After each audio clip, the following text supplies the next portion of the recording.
high priest in the temple would light the magnificent candelabra that stood prominently in the temple. When he was commanded to light it, the verse says you should ascend the candles instead of you should light the candles. It was interpreted to mean you should light it so that the flame ascends independently. And this has been understood as a framework for thinking about empowering people. You can give a person a fish and feed them for one day, or teach them to fish and feed them for a lifetime. At YJP, we try to empower young Jewish people to connect and grow socially, professionally, and also in their culture, which is what we're here to do today. So thank you, Greg, for hosting. Pleasure. Thank you so much, Yossi. So I'm going to do an apology for Greg. That Greg is going to stand and sit when he can. It's very, very kind. Greg literally was going to cancel because he had a pinched nerve and he can't sit anymore, unfortunately. But he's not forever, just for a day or two. Pinched nerve is a painful thing that you just get in your hip or get anywhere. But I'm okay with it as long as I stand or I lean and I occasionally sit. Okay. So Greg very, very kindly said we'll still keep going. So when he can, he'll sit. When he feels like it, I feel great. He'll stand. Yeah. But for those who don't know, Greg is one of the Australian legends. Okay, he's a man of oozing warmth, love, positivity, creativity, focus, driven, passionate. Oh, thank you. Tell him more to go home. And really, every time I get to spend time with Greg, it is always, I always leave empowered. And there's no other way of saying that. You feel there's so much a wealth of knowledge that's just being communicated. And I said, Greg, you've got to share it. So we decided we're going to do it around the boardroom.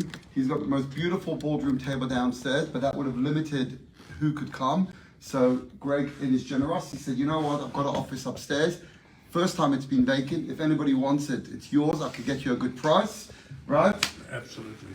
Best landlord, looks after all his buildings. So, so we decided to move up here. So let's start, we'll get right into it. The format will be I'll ask Greg questions, lead, but Greg will and then we'll open up to everyone. We'll flow with this thing, and there's no particular agenda. Let's just ask questions. I'll give you a bit of history. I'll give you a short history, shall I? Yeah. I left school rather early, and I went into business at about 18 or 19, about 19 years old, and I started off making plastic bags. And those plastic bags were used for the hosiery mills, for stockings in those days. Stockings is not a very fashionable subject product today. Women don't wear a lot of hosiery. And I started off by myself. I went into High Street Prahran. Everybody who passed the shop, I said, you want a job, you want a job, you want a job, you want a job.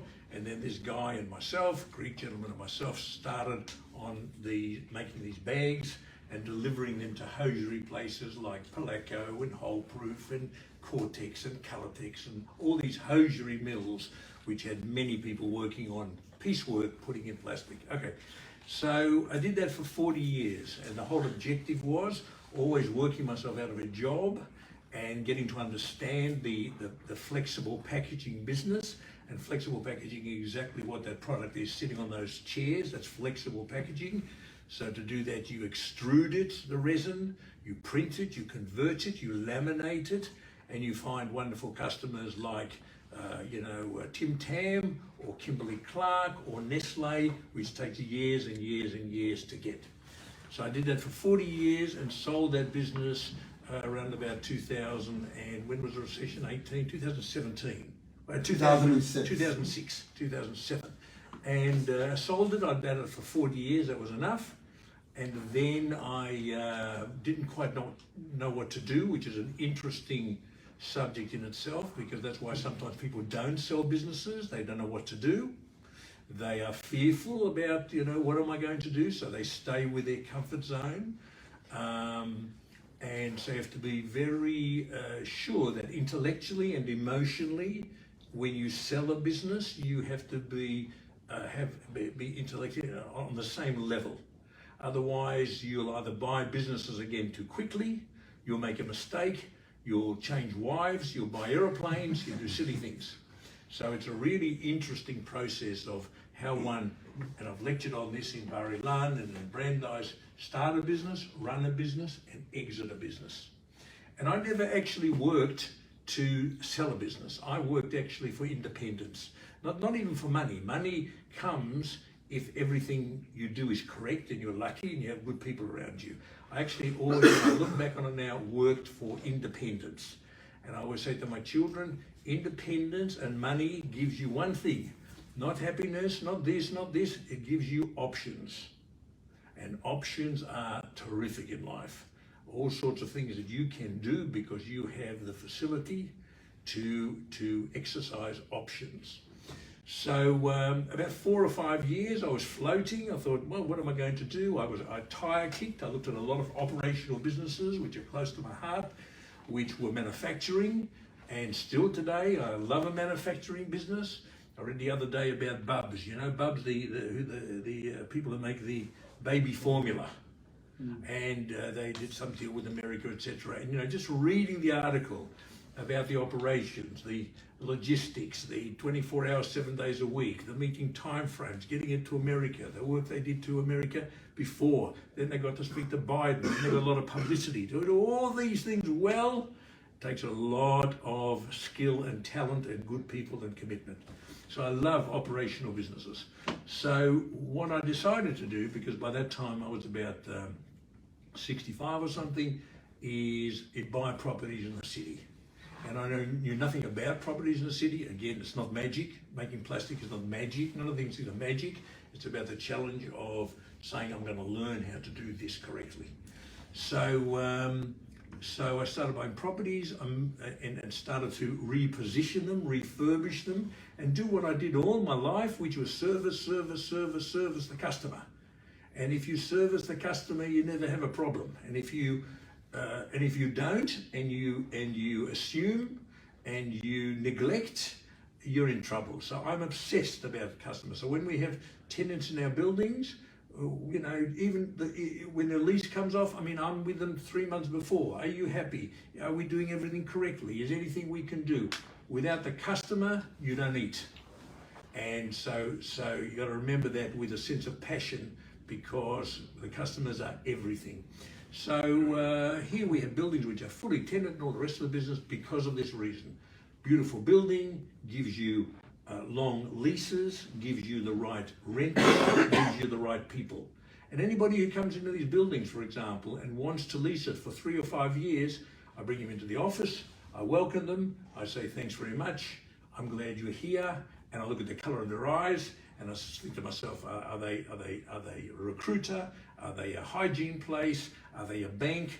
Or are they a business that I don't want in this building? Okay, so there we are up to date. How do you decide if someone is a tenant you want? What are you measuring that on?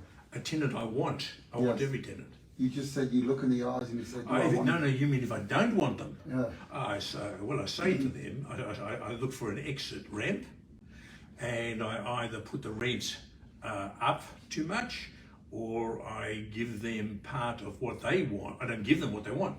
No, but why don't you want someone? When would you I don't want somebody, for example, here who wants to put in a gym. I don't want here somebody who wants to put in a massage parlor. I want to have people here, and that's always about a broad customer base, never one tenant more than about 15%. You get a tenant more than 15%, 25, 20, they own you, they start to own you.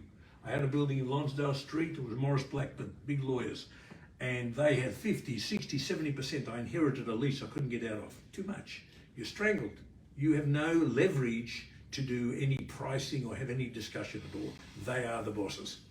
And they know that if you don't meet their requirements, they're going to leave. So even in my plastics business, when I had all these businesses talking about, never more than a customer of 15 or 20%. And if a customer came to me, like it did once, let's say Kimberly Clark comes to me and says, you know what, we've just bought Nestle, a different business, but Nestle. So I would say to myself, how much Kimberly Clark do with us? 15%. Well, a lot of money, millions of dollars. Okay.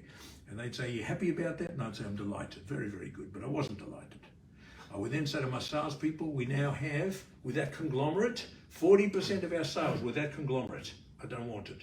So let's get off our tails and increase our sales more so that 40% becomes back 15 and 20%.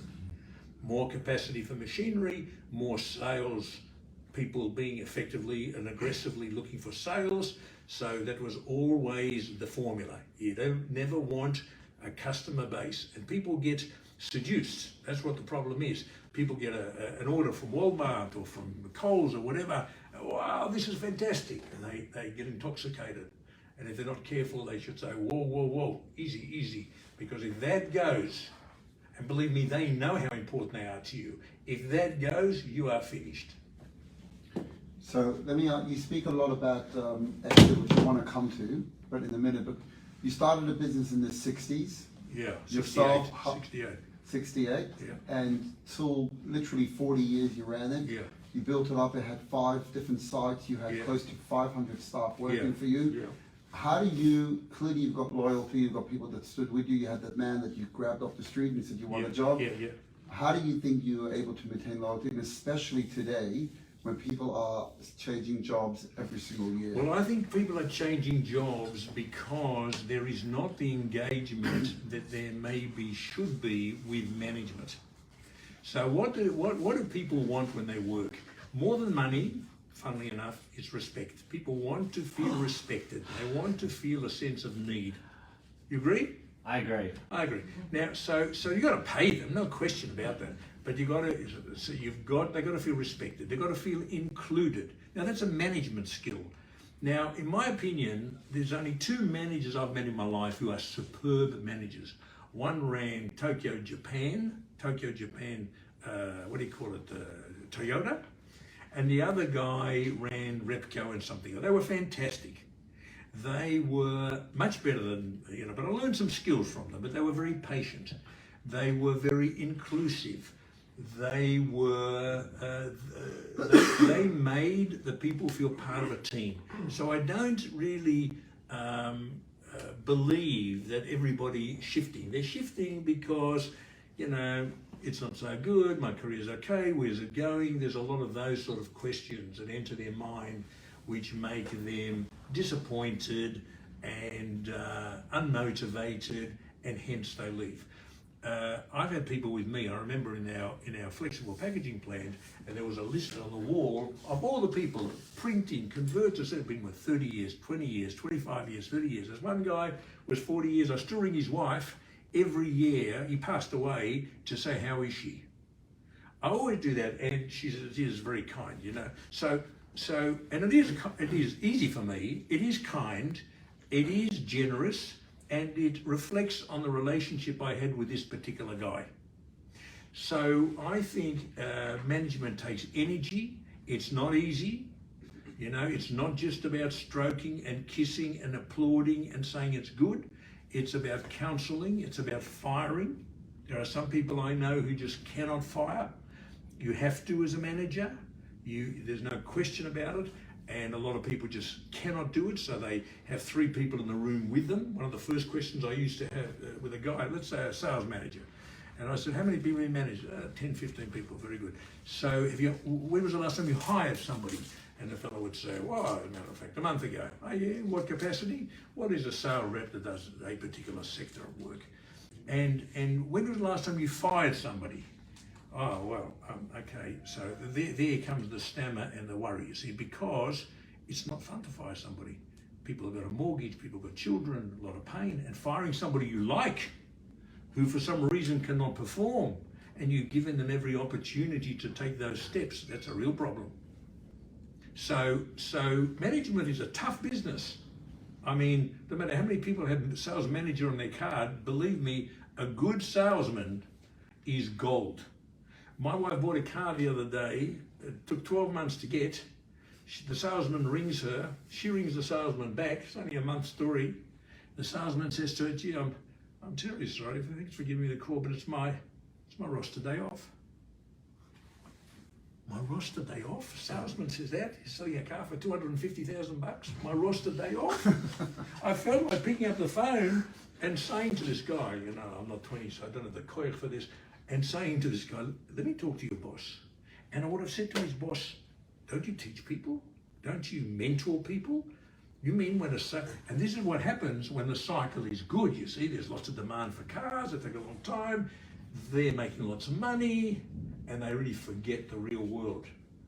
And for the real world, for some idiot to say it's my roster day off is madness. Madness. But what's it come down to? Training.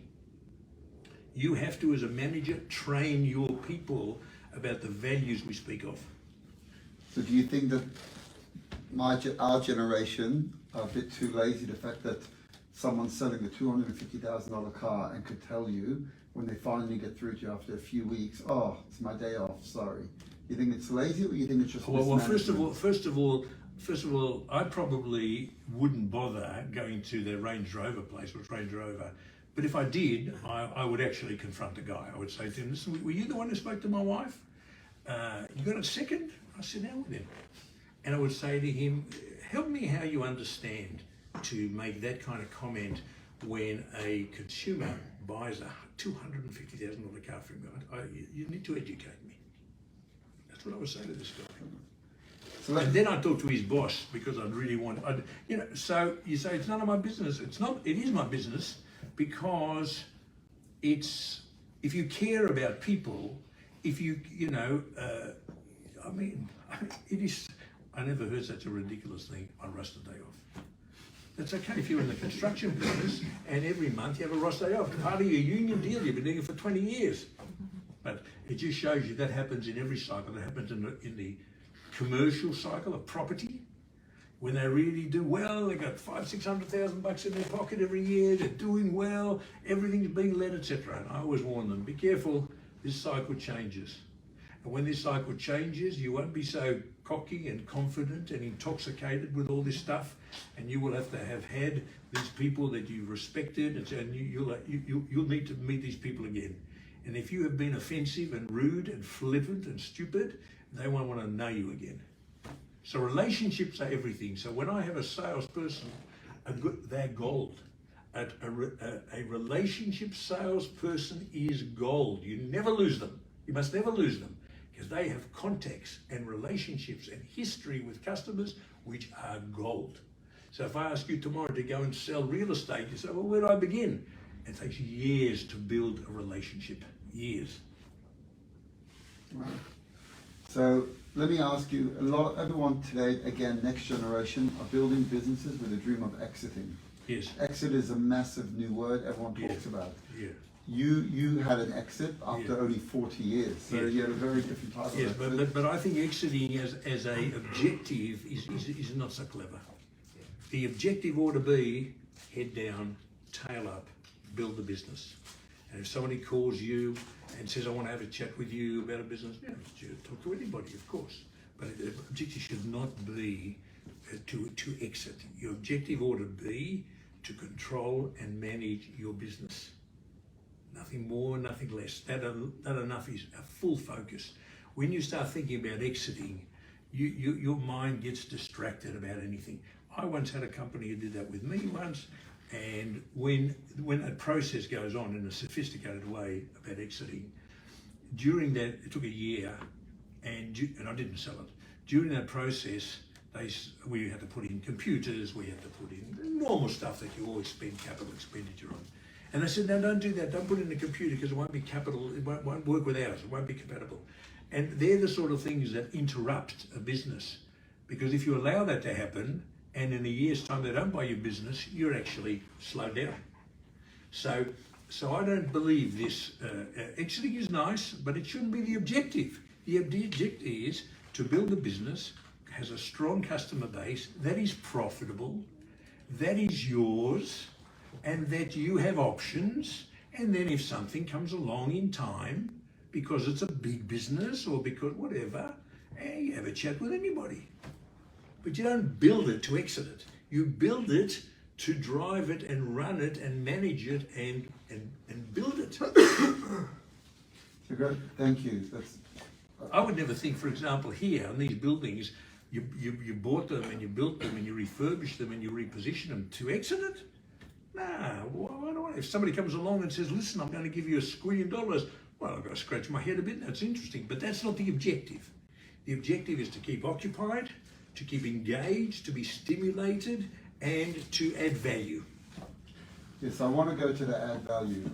I've spent a fair amount of time with you. You always tell me you've got a value add. That's your terminology. How do you think you did it as a young guy starting a business? None of us are, I don't know, maybe some people own buildings in the city, but how do you value add at the youngest stage, at the beginning, the infancy of a building, of building a business? Well, I think you do everything. If somebody tomorrow said, listen, Greg, you've got to make these chairs here because you can't get them from China, you can't get them from Hong Kong, can't get them from Taiwan, you've got to make them in Melbourne, okay?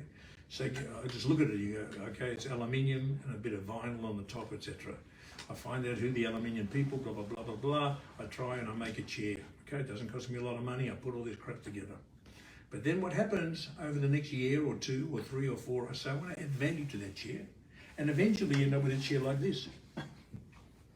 So all add value is a terminology for improvements. So when you start with plastic bags, you say, okay, plastic bags need to be printed. Oh, okay. Do they need to be printed 1 colour, 2 colour, 5 colour, 12 colour? You're constantly adding value. When you bring in good people, you're constantly adding value. When you're bringing in technicians who run a laboratory for you, you're adding value. So when you take a building like this, and I don't like the foyer at the beginning, and you bring in the right architects, and you say, I want this to be very elegant but not ostentatious, and by the time you've added value, because the tenant that comes here says, I want to be in this building. When you do a place like this, for example, you do it correctly, the skirting, the painting, the this, the that, you're adding value. In 2 years' time, will it be a different added value? Maybe you'll have a different rooftop, maybe you'll have a different colour. But adding value is really about improvements. Constant improvements. But what if you don't have the capital to invest? I don't think capital is so much important. Resourcefulness is important. Drive is important. If I went to an aluminium guy for this, for example, I said, listen, I can't order 100,000 tonnes of aluminium. I really need, have faith in me, put on your selling hat, have faith in me. I just want to buy, how much does it cost? I need, I don't know, 1/4 of a tonne of aluminium tubing. But you don't need millions, you start with 5 or 10. That's why I'm saying always to my kids, go get a job in the afternoon after school. Save some money. Even if it's $3,000 or $5,000 or $7,000, not everybody needs the barriers to entry to businesses are, if you want to go and make PVC bottles, the barriers to entry are millions of dollars, but we're not talking about that. Or making the caps is millions of dollars. These are automated big machines, molding machines and so forth. But there's a lot of businesses around that you don't have to have a fortune to enter. You just have to be resourceful enough and think about it and say, I'd like to do this. What would it cost me to do that? If you asked me to do that, within, I can tell you, 4 weeks, I could tell you that this could be done, or even though it doesn't come in from China and Taiwan anymore, there's 20 players that do it well here. Or Greg, it's even worse than that, with all the refurbishings that are going on in offices, they can't get rid of the things because they're all throwing them out and putting in new stuff. So it's about homework, and perseverance and focus. You've got to be hungry. I think what I haven't mentioned here is none of these things can be done if you are not emotionally hungry. And that's part of your DNA, that's part of your makeup, and at 74, I'm still as hungry in a much more sophisticated way, but nevertheless hungry for this level of excellence. Can you train someone to be hungry? I don't think so. And I don't think so, but I do think that if you have money and you have children, you have to be super smart not to indulge in them, to bandage problems and put them on flights and give them expensive holidays and stuff like that. Be careful, because you actually fuel laziness and a lack of perception and perspective about how real life works.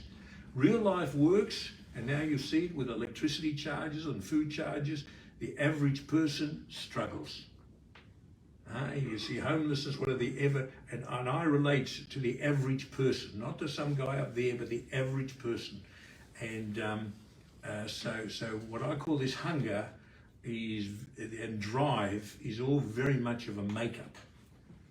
I don't think you can teach somebody it. Somebody's got to, the person can be a good 2IC, but the actual driver's got to be hungry. So when one of my buildings now, I'm refurbishing it, I think I showed you the brochure, and a big spend, millions of dollars. I mean, that will be like a casino. That'll be beautiful. Now, why do I want that? Because it's going to be excellent. Because if you rent it out today for $150,000 a year, because the market's soft, because it's winter time, because there's no demand, because retail's been trashed. But if you make that beautiful and superb, and it looks like the Crown Casino, you get $500,000 a year. So that's the difference that you get, and you've always got to invest. You can't do it without investing. Everything I touch, I invest. And many accountants say, well, what do you want to spend that for? The building's full, blah, blah, blah. No. Got to invest, and then you get always the correct outcomes. What do you think is going to be, you said a lot of people are living in gargle land in terms of they think this is the reality, they're selling cars easily, you've got to wait 12 months. Yeah. What do you think is the next turn? You said eventually everything turns. It's exactly. Well, a supply chain might be with us for another 2 or 3 years. I think it will be. But eventually, you'll be able to buy a car in the same way we did before, and you'll get it in 3 months or 2 months or whatever instead of 14 or 16 months. And that's what happened. And a guy who has been on cloud 9 and intoxicated a bit with this nonsense will have to face reality. And if he hasn't adjusted or his boss hasn't fired him, but somebody should say to this fellow, what are you, crazy? But broader than just the car, I'm talking about generally, where's the financial, where are we all going? What do we all have to look forward to in 2 years? I know you can't predict the future. I think what we're going to look forward to is we're in a different world today, in a different geopolitical world today. Australia is a very lucky country, but things are changing here, no question, they will change. Labour is short, but as immigration comes in, that will change. They'll come in from India, they'll come in from China, they will want to be seen in the office 5 days a week because they'll be hungry.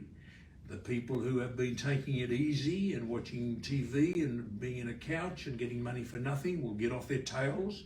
So all of this nonsense about, there'll be a hybrid 4 days, 1 day, but there won't be this often holiday period we talk about where people will work if they want to and they may and they should, and all that bullshit will stop. All that nonsense will stop. And it might take 2 or 3 years, but we've been through a massive crisis called COVID. And there are aftermaths of that a catastrophe, which we're seeing now, which people are learning about.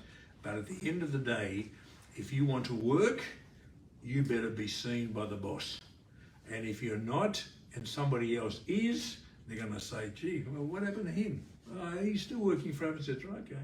But the productivity, the culture, the office, the environment, it's essential. So the answer to this is no different than I would have spoken 5 or 6 years ago. You always have these black swan things. You had 80s, 70s, high interest rates, etc. But the answer to all of this is don't let too much of that clutter into your mind and say to yourself, what am I good at? What can I do? Am I hungry enough? And am I focused enough? And to me, the sky's the limit. And so the value add is about anything you do and improve upon. How's that geopolitical, you mentioned geopolitical, how's that impacting, specifically? Well, we're seeing now, with Russia and China and the Ukraine, and you're seeing Europe under threat, and you're seeing America with a weak president, you're seeing changes that are ongoing. And so part of our problem here with energy, etc., again, they talk about the climate change, all the young kids go for climate change, my grandchildren, all the rest of the stuff. Climate change is important, but climate change is a technology. Not going to happen tomorrow. It's an ongoing technology, which people are working at all the time. But meanwhile, you still need coal, you still need your stuff. We don't have enough of it because we're exporting enough, and I think Western Australia is the only country, state that kept a buffer of coal. But the world is changing. And if you say, how will it unfold? Well, I can tell you, I think Russia is more of a problem than China, because Russia is more aggressive in taking over sovereign countries, and China's conversation is more about Taiwan. But I think China and America, because of the economic connection, which is an absolute must for trade, for clothing, for technology, is like this. Whereas Russia doesn't, even with Stalin, Russia never did a lot of business with America. Russia's being very aggressive. It is a stirrer, but it is more of, to me, a problem than China.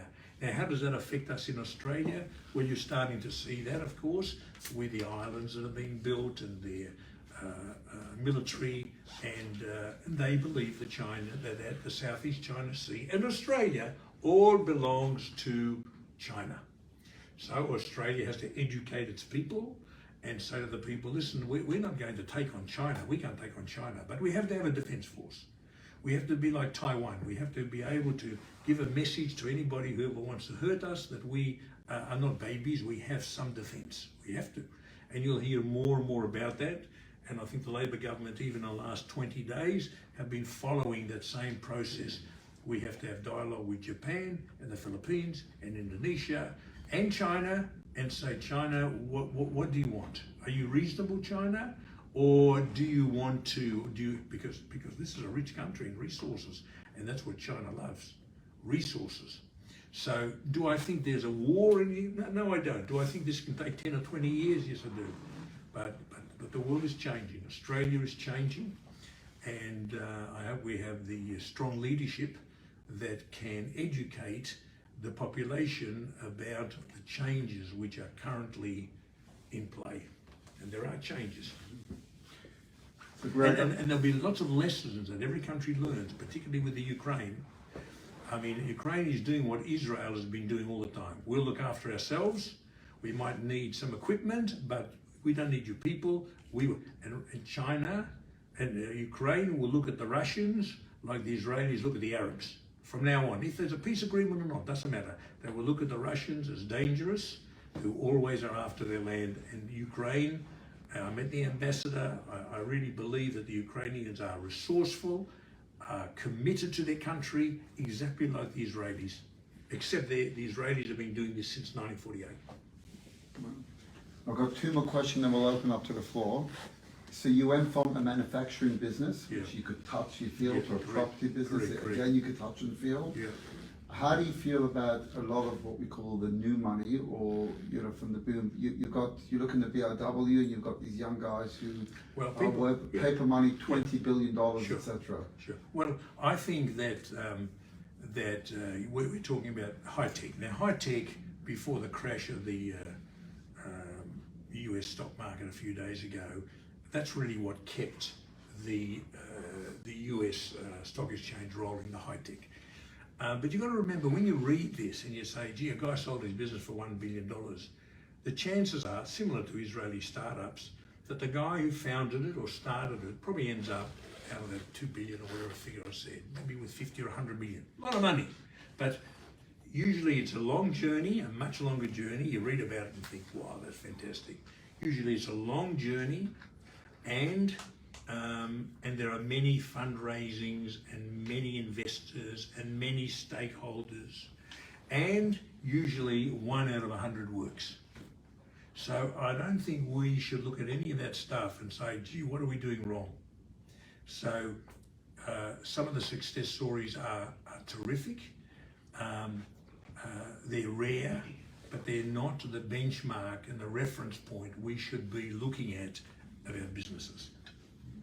They are some people who have been very resourceful and smart, but you don't get it because you're sitting on a computer and you're saying that's going to teach me something. It doesn't happen that way.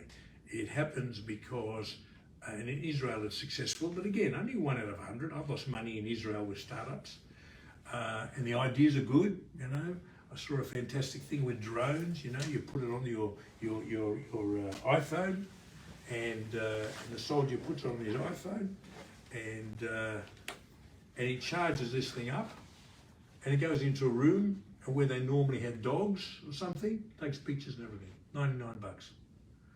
He asked me to put $1 million in. I said, I love this. And so I have to separate my love and my palpitations for operational businesses with intelligence. And it didn't go anywhere, this business. And usually you find these people in another similar tech business in another year or two. But it's not because they're not smart. It's because there's a whole world out there who's doing this stuff as well. So the competition is real everywhere. But you got to remember, less than, I think, 5%. I think I think 10% lose their money, 90% lose their money as an investor. 10% break even, maybe get their money back. 5% get half of their money back, and then the rest don't get their money back. It's a casino. It's not what somebody should glamorize and think, this is the business to be in. The business to be in, it doesn't have to be glamorous. It has to be something that you can do better than others. You can build a chair better than others. I can deliver a plastic bag faster than my competitor. I can do it a few cents cheaper. But performance, delivery, in full on time, service, these are the things that impress a customer. Final question, even though I did have another one, but this one just came up. How do you achieve that if you're managing 500 staff? You're here, you've got people working, you had a company once in America. Yeah. How do you think you could communicate that passion? Your job is, which sounds easier than it is, to surround yourself with people who've got the same mentality. And that's difficult, but that's the challenge. And if you don't get the right people around you, you'll never do it. And most people give up. Most people say, finding people is difficult to do. It's tough to do. Well, of course it's tough to do. So you got to work at it and you got to be persevering. Final message to all of us. I've given you a whole host of messages. Elevator pitch. We're in the elevator for 30 seconds. Elevated pitch. If you're not hungry, get hungry. and get focused. And don't be intoxicated with some of this stuff we read about, because it is the tiny minority you hear about. And then when you drill down and find out about these organizations, often, as I said, the founder has a minor share because he's had to continually fund the growth of the business to scale it up. Right. Well, if anybody has any questions, Yeah, hi. Thanks for your time today. The message about service really resonated with me. I really agree with that over a long period of time. Yeah. There's a saying, there's a book by a former FBI negotiator, and the book's called Never Split the Difference. And I'm just curious to hear your take on that kind of phrase. Never split the difference. Meaning? In terms of negotiating or in terms of in business. I imagine you've done countless deals over the years.